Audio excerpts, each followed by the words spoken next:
ಇನ್ನು ಆಸ್ತಮಾಗೆ ಯಾವ treatment best ಅಂತ ಹೇಳ್ತೀರಾ?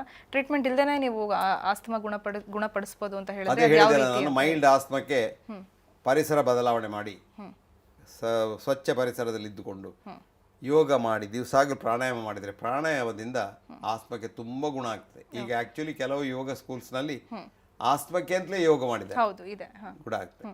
ಅದರಿಂದ ಗುಣ ತನ್ನಷ್ಟಕ್ಕೆ ಆಗುವುದಿಲ್ಲ ಅಂತ ನಾನು ಹೇಳೋದಿಲ್ಲ, ಆಗ್ತದೆ. ಔಷಧಿ ಎಷ್ಟು ಕಡಿಮೆ ಯೂಸ್ ಮಾಡಿದರೆ ಅಷ್ಟು ಒಳ್ಳೆಯದು. ಅದನ್ನು ಸ್ಪ್ರೇ ಆಗಿ ತೆಕ್ಕೊಳ್ಳೋದು ಬೆಟರು, ಮಾತ್ರೆ ಆಗಿ ತೆಕ್ಕೊಳ್ಳೋದು ಅಷ್ಟು ಒಳ್ಳೆಯದಲ್ಲ. ಓಕೆ. ಮತ್ತು ಇನ್ಫೆಕ್ಷನ್ ಕೆಲವು ಸಲ ಬರ್ತದೆ, ಆ ಹೊತ್ತಿನಲ್ಲಿ ಆ್ಯಂಟಿಬಯೋಟಿಕ್ಸ್ ಬೇಕು, ಒಂದು ಶಾರ್ಟ್ ಕೋರ್ಸ್ ಆ್ಯಂಟಿಬಯೋಟಿಕ್ಸ್ ಬೇಕಾಗ್ತದೆ. ಓಕೆ. ಸೊ ಇನ್ನು ಚಿಕ್ಕ ಮಕ್ಕಳು ಯಾವ ರೀತಿ ಕಂಟ್ರೋಲ್ ಮಾಡಬೇಕು? ಅವ್ರಿಗೂ ಕೂಡ ಇದೇ ಅಪ್ಲೈ ಆಗುತ್ತಾ ಹೇಗೆ?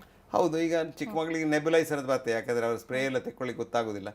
ನೆಬ್ಯುಲೈಸ್ ಮಾಡಿದರೆ ಅದು ಕಂಪ್ಲೀಟ್ ಗುಣ ಆಗ್ತದೆ. ಚಿಕ್ಕ ಮಕ್ಕಳಿಗೆ ಆಸ್ಮಾ ಎಲ್ರಿಗೂ ಮದ್ದೊಂದೇ, ಡೋಸ್ ಮಾತ್ರ ಸಣ್ಣದಷ್ಟೇ. ಓಕೆ ಡಾಕ್ಟರ್, ಹಾಗೇನೆ ಆಸ್ತಮಾ ಬಗ್ಗೆ ಸಾಕಷ್ಟು ಮಿತ್ಸ್ ಇದೆ ನಮ್ಮ ಜನರಲ್ಲಿ. ಸೊ ಏನೇನೆಲ್ಲ ಮಿತ್ಸ್ ಅಂತ ಹೇಳ್ಬೋದಾ ನೀವು? ಆಸ್ಮಾ ಬಂದರೆ ಗುಣ ಆಗುವುದಿಲ್ಲ ಅಂತ ಒಂದು ಮಿತ್ತು, ಅದು ನಿಜವಾಗಿ ಮಿತ್ತು. ಆಸ್ಮಾ ಬಂದರೆ ಬೇಗ ಸಾಯ್ತಾರೆ ಅಂತ ಇನ್ನೊಂದು ಮಿತ್ತು, ಅದು ಸುಳ್ಳು. ಖಾಲಿ ಆಸ್ಮಾ ಬಂದರೆ ಬೇಗ ತಡಾಗಿ ಸಾಯಬೇಕು. ಮೂರನೇದು, ಆಸ್ಮಾ ಬಂದವರು ಏನು ಕೆಲಸ ಮಾಡಬಾರ್ದು ಅಂತ, ಇದು ಒಂದು ಇನ್ನೊಂದು ಮಿತ್ತು, ಎಲ್ಲ ಕೆಲಸ ಮಾಡಬೇಕು. ನಾಲ್ಕನೇದು, ಆಸ್ಮಾ ಬಂದರೆ ಮದುವೆ ಆಗಬಾರ್ದು, ಅದು ಸುಳ್ಳು. ಅದು ಆಸ್ಮಾ ಏನು ಕಂಟೇಜಸ್ ಅಲ್ಲ, ಗಂಡನಿಂದ ಹೆಂಡತಿಗೆ, ಹೆಂಡತಿಯಿಂದ ಗಂಡನಿಗೆ ಅಥವಾ ತಾಯಿಯಿಂದ ಮಗುವಿಗೆ ಬರುವುದಿಲ್ಲ. ಮತ್ತೆ ಇನ್ನೊಂದು ದೊಡ್ಡ ಮಿತ್ತು ಅಂದ್ರೆ ತಂದೆ ತಾಯಿಗಳು ಜೆನೆಟಿಕ್ಸ್ ಆಗಿ ಆಸ್ಮಾ ಬರ್ತಾ ಇರ್ತದೆ, ಅದು ಸುಳ್ಳು. ಸೊ ಇಂಥದ್ದೆಲ್ಲ ಮಿತ್ಸ್ ತುಂಬ ಉಂಟು. ಇದು ಎಲ್ಲ ಕಾಯಿಲೆಗಳ ಕ್ಷೇತ್ರದಲ್ಲೂ ಉಂಟು, ಅದ್ರಲ್ಲಿ ಆಸ್ಮಾ ಏನು ಎಕ್ಸೆಪ್ಷನ್ ಅಲ್ಲ. ಓಕೆ. ಸೊ ಹಾಗೇನೆ ಚಳಿಗಾಲದಲ್ಲಿ ಜಾಸ್ತಿ ಬರುತ್ತೆ ಅಂತ ಹೇಳ್ತಾರೆ, ಅರ್ಲಿ ಮಾರ್ನಿಂಗ್ ಮತ್ತೆ ನೈಟ್ ಟೈಮ್ಸ್ ಜಾಸ್ತಿ ಆಗುತ್ತೆ ಅಂತ ಹೇಳ್ತಾರೆ. Very good. ಸೊ ಅದಕ್ಕೆ ಯಾವ ತರ ಕೇರ್ ತಗೋಬೇಕು? Very good question. ಇದು ಬಹಳ ಮುಖ್ಯ ಪ್ರಶ್ನೆ.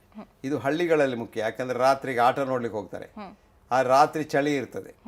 ಈ ಚಳಿ ಈ ದೊಂಡೆಗೆ ತಂಪು ಗಾಳಿ ಮುಟ್ಟಿದ್ರೆ ಅದು ಬ್ರಾಂಕೋಸ್ಪಾಸಮ್ ಹೆಚ್ಚು ಮಾಡ್ತದೆ. ಅದೊಂದು ಸ್ಟಿಮ್ಯುಲಸ್, ಬಹಳ ಒಳ್ಳೆ ಸ್ಟಿಮ್ಯುಲಸ್.